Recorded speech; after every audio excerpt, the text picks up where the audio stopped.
Magandang araw mga kalakwatsa. Weekend na naman. Saan kaya kami dinala ng aming mga paa?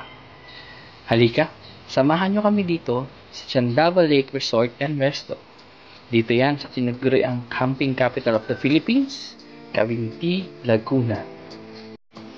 Sa aming pagdating, ay nag-set up na kami ng aming tent at iba pa ang kagamitan na gagamitin namin para sa aming overnight camping. Napakaganda! Napakaliwalas ng pwesto na aming napili dahil tanaw namin ang pinagmamalaking man-made lake campsite na ito. Matapos ang aming pag-setup, agad kaming lumapit sa lake at naglakad-lakad upang makita ang likas na ganda ng lugar na ito.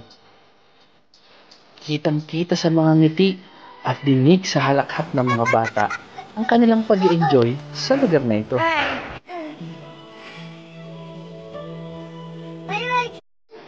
Sumapit na ang gabi at oras na para sa aming hapunan.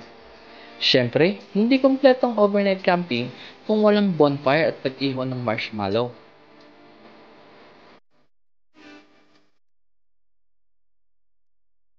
Nakakuha na din kami ng pagkakataon na mag-relax at mag-share ng quality time kasama ang buong pamilya. Lumipas ang gabi at simula na ang panibagong umaga. Naghanda at nagluto na kami ng aming kakainin agahan. Matapos ang mga gawain, naglibot na kami sa iba pang lugar sa campsite na ito. Bukod sa car camping, meron din silang mga accommodations kagaya ng lake houses at iba pa.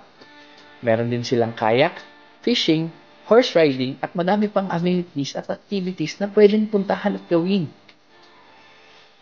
Mabait at magagalang din ang mga staff nila dito.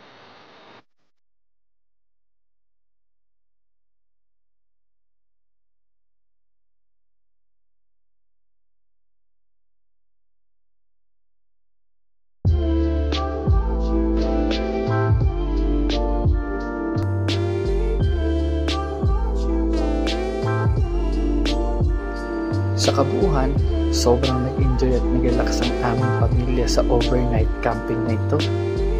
Hanggang sa susunod na gala mga kalakwatsa, salamat!